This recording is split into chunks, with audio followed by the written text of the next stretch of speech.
नमस्कार, मैं केशव शुक्ला आप सभी का स्वागत करता हूँ आरएसपीएस के खास शो अब होगी मुद्दे की बात। आज का जो मुद्दा है वो पत्रकारों से जुड़ा हुआ है। लगातार अगर बात की जाए तो इस सरकार में पत्रकारों के ऊपर उत्पीड़न के कई मामले आ चुके हैं। वो चाहे अगर मिर्जापुर की बात की जाए और चाहे इस समय फतेहपुर की बात की जाए और बीते दिनों सीतापुर में जिस प्रकार पत्रकारों के ऊपर उत्पीड़न हो रहा है उस विषय को लेकर के आज हम चर्चा करेंगे। और हमारे पैनल में आज मौजूद हैं जिला सहकारी बैंक के उत्तर प्रदेश निदेशक अनुभव कक्कड़ और साथ ही साथ प्रदेश पत्रकारों के संगठन के उपाध्यक्ष शिव मनोहर पांडे।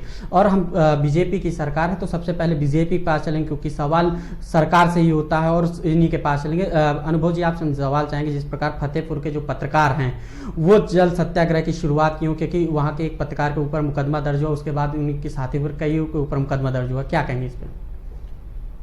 देखिए, भारतीय जनता पार्टी की सरकार लोकतंत्र पर विश्वास रखती है।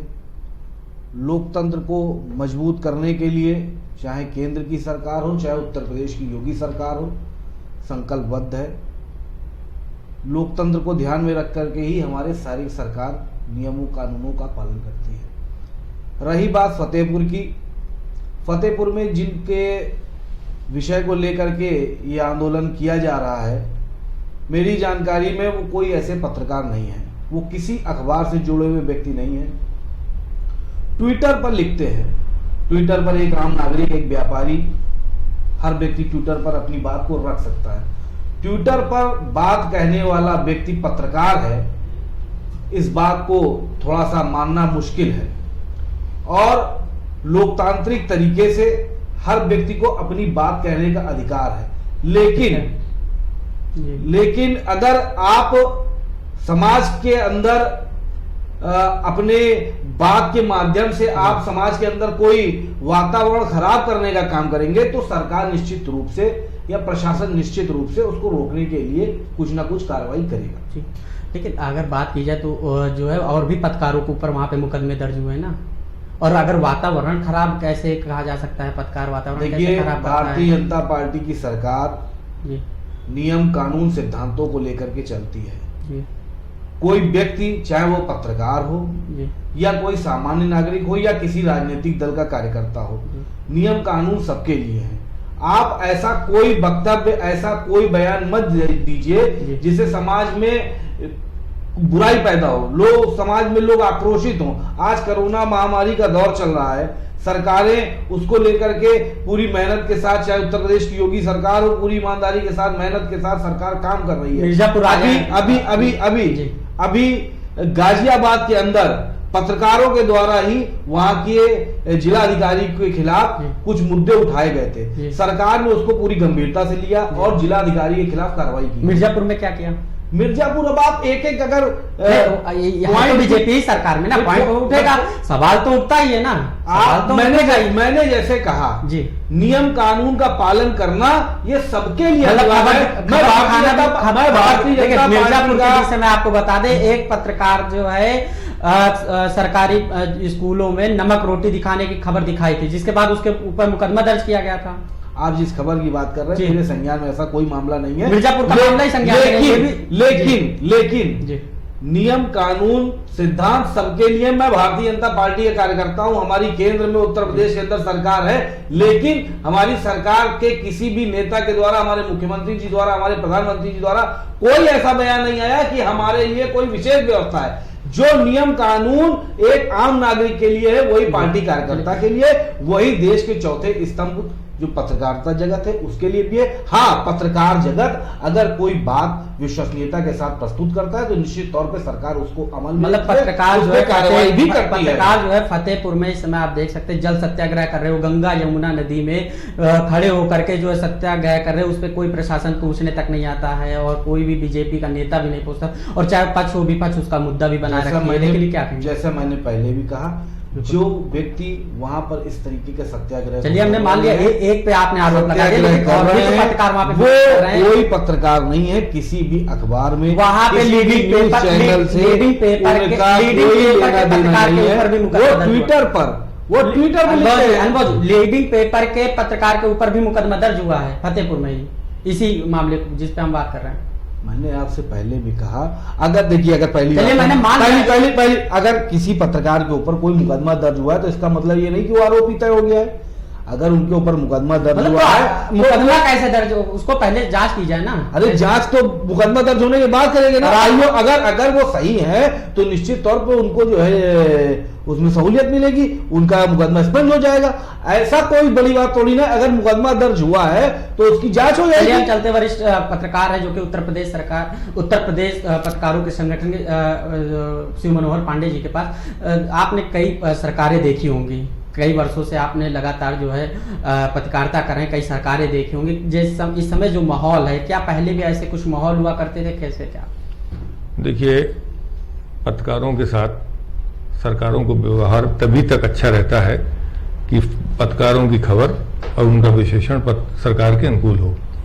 यदि सरकार के प्रतिकूल कोई भी खबर या विश्लेषण आता है तो सरकारें नाराज हो जाती हैं। कुछ सरकारें उस नाराजगी को दूसरे ढंग से व्यक्त करती हैं और कुछ सरकारें सामने आके व्यक्त करने लगती हैं।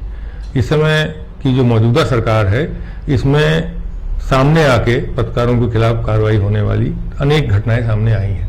हमारा संगठन नेशनल यूनियन ऑफ जर्नलिस्ट और यूपी जर्नलिस्ट एसोसिएशन दोनों इस चीज को लेकर बहुत चिंतित हैं। राष्ट्रीय स्तर पर भी हमारा संगठन इस पर मंथन कर रहा है। हम इसके खिलाफ जो है बंगाल में भी चिंतित हैं, प्रदेश में भी चिंतित हैं और भी अन्य राज्यों में चिंतित हैं और इसके लिए बाकायदा लिखापढ़ी कर रहे हैं। आपके उपजा संगठन है, बीते दिनों फतेहपुर मामले को लेकर के राज्यपाल जी को लेटर भी भेजा और क्या कुछ कर रहा है आपका? हाँ, हमने यहाँ भी ज्ञापन दिया है, प्रदेश स्तर पर भी हमने ज्ञापन दिया है। फतेहपुर की घटना को लेकर नहीं, सीतापुर की घटना को लेकर, मिर्जापुर की घटना की हम जो है प्रेस काउंसिल ऑफ इंडिया तक ले गए। वहाँ के प्रेस काउंसिल ऑफ इंडिया के राष्ट्रीय अध्यक्ष को भी हम लोग जो है मिर्जापुर लाए, उस पर प्रेस काउंसिल ऑफ इंडिया ने संज्ञान लिया, उस पर कार्रवाई रोकी गई। इसी तरह सीतापुर में भी हमारा संगठन पत्रकारों के लिए लड़ रहा है। गाजियाबाद में और मेरठ में भी इस तरह की घटनाएं सामने आई हैं, वहां के लिए भी लिखापढ़ी जारी है। हम लोग अगर नहीं होगा तो आगे और बढ़ाएंगे, इस संघर्ष को आगे ले जाएंगे। लेकिन यहाँ मैं ये जरूर कहना चाहूंगा कि पत्रकारों की खबर से न किसी तरह का दंगा भड़कता है, न किसी की तरह की प्रशासनिक अफरा-तफरी आती है, कानून व्यवस्था की स्थिति पैदा होती है। पत्रकारों की खबरें सरकारों को और प्रशासन की जो कमियां हैं उनको उजागर करती हैं। एक तरफ जब नेता लोग पत्रकारों से रूबरू होते हैं तो बताते हैं कि आप हमारे आंख कान हैं, लेकिन जब वही आंख कान असलियत दिखाने लगते हैं तो बेचैन हो जाते हैं। तो ये नहीं होना चाहिए। फतेहपुर में जो मौजूदा नेता ने बताया कि ट्विटर पे लिख करके जो है उस पे, हाँ मैं बता रहा हूँ। अजय सिंह भदौरिया वो पत्रकार हैं, पहले वो लीडिंग पेपर्स में थे और वो आजकल ट्विटर पे लिखते हैं। इसके पहले भी वहाँ 2 पत्रकारों के साथ घटना हो चुकी है। विनय मिश्रा और लीडिंग पेपर के थे भास्कर और अमर उजाला के थे अजय वर्मा। तो उन्होंने भी एक खबर लिखी थी, उसके लिए उनके खिलाफ मुकदमा कायम कर दिया गया। जैसा अभी अनुरोध जी ने कहा कि FIR लिखाना कोई सजा नहीं है, जांच होगी, अगर दोषी पाए जाएंगे तो जेल भेजा जाएगा, नहीं तो जो है मामला स्पंज हो जाएगा। लेकिन इससे कितना मानसिक उत्पीड़न होता है और पत्रकारों को काम करने में कितनी बाधाएं आती हैं, इसका अंदाज एक पत्रकार ही लगा सकता है। पत्रकार गुलाम हो गया सर, ऐसा क्या लिखेगा, क्या पढ़ेगा, ये सच्चाइयां बता नहीं पाएगा, बताता है बिल्कुल। ये पत्रकार काम कैसे करेगा? आप तो काफी वर्ष हो गए काम करते हुए, आप वरिष्ठ हैं, कैसे काम करेगा? आप उत्तर प्रदेश का जो है पत्रकारों का संगठन लेकर चल रहे, पत्रकार उत्तर प्रदेश के आपके साथ कैसे काम करेगा? ये संदेश देने का काम है कि दूसरे पत्रकारों को, एक कमजोर पत्रकार के खिलाफ कार्रवाई कर दीजिए तो बाकी पत्रकार सतर्क हो जाए कि हमको किस तरह से काम करना है, हमको सरकार के अनुकूल चलना है, लोग हिम्मत न करें। ये संदेश देने का काम है। तो ऐसे में, लेकिन एक ही सच्चाई ये है कि पत्रकारिता हमेशा थोड़ी बहुत अपवादों को छोड़ दिया जाए, निष्पक्ष रही है और निष्पक्ष रहेगी। सरकार को अच्छा लगे या न लगे, पत्रकार अपना काम कर रहे हैं, उसी तरह से काम करते रहेंगे। आप अगर बात कीजिए, आप वरिष्ठ हैं, कई सालों से पत्रकारिता जिस प्रकार आप कर रहे हैं, तो क्या ये चाहे योगी सरकार की बात की जाए, इसके पहले भी कांग्रेस सरकार रही है, तो क्या सपा सरकार है, कई भी सरकारें देखी आपने, क्या लगता है पत्रकारों के लिए कभी कोई किसी सरकार ने कुछ किया? क्योंकि मुकदमा, अगर किसी पत्रकार ने कुछ दिखाया, सच्चाई दिखा दी तो मुकदमा लिख दिया जाता है। क्या कोई सरकार पत्रकारों के लिए कुछ करता है कभी? बड़ा हास्यास्पद है ये जो प्रश्न आपने किया, बड़ा महत्वपूर्ण प्रश्न है और ये बड़ा कभी कभी स्थिति इतनी हमको लोगों को हास्यास्पद लगती है कि सरकारें पत्रकारों से हर तरीके के सहयोग चाहती हैं, लेकिन पत्रकारों के लिए करना कुछ नहीं चाहती। जी। काफी दिनों से हमारा संगठन national union of journalist India जो है वो एक मांग कर रहा है कि पत्रकारों को ड्यूटी में जब खबर संकलन के काम में लगे हों, उनके ऊपर अगर कोई हमला होता है या किसी तरह का मिसबिहेव होता है तो एक पत्रकार संरक्षण कानून बनाना चाहिए, लेकिन सरकार इस कानून बनाने के लिए तैयार नहीं है। एक चीज। दूसरी चीज, वकीलों को रजिस्ट्रेशन हो जाता है, वो प्रैक्टिस करें न करें, एक निश्चित आयु के बाद उनको पेंशन की व्यवस्था कर दी गई है। इसी तरह समाज के तमाम तबकों के लिए व्यवस्था कर दी गई है। पत्रकारों के लिए किसी तरह की कोई व्यवस्था नहीं की गई। क्योंकि 24 घंटे ड्यूटी पे रहते पत्रकार, रात या दिन। मैं बताता हूँ, पत्रकार माफियाओं के निशाने पे है, पत्रकार प्रशासन के निशाने पे है, पत्रकार जो है वो अन्य असामाजिक लोगों के निशाने पे है, पत्रकार अपने परिवार के साथ न्याय नहीं कर पाता। उसको 24 घंटे जो है क्षेत्र में रहना है, सतर्क रहना है, कोई खबर छूटने ना पाए। संस्थान भी अपेक्षा करता है, समाज भी अपेक्षा करता है और सरकार भी अपेक्षा करती है कि कोई खबर छूटने ना पाए। ऐसी स्थितियों में, ऐसी विषम परिस्थितियों में पत्रकार काम करते हैं। अभी कोरोना की बात ले लीजिए, कोरोना वॉरियर्स एक शब्द आया है, कोरोना योद्धा, जिसमें डॉक्टर हैं, पुलिसकर्मी है, पुलिसकर्मी है और पैरामेडिकल स्टाफ है, लेकिन कभी किसी सरकार ने अभी तक पत्रकारों को कोरोना वॉरियर नहीं माना है। जबकि देखा जाए तो एक डॉक्टर और एक पुलिस वाला एक अपने निश्चित कार्य क्षेत्र में काम करता है, निश्चित रूप से अपने जीवन को दांव पे लगाकर वो काम कर रहा है, लेकिन एक पत्रकार जो है टिकट तक तो नहीं दी जाती।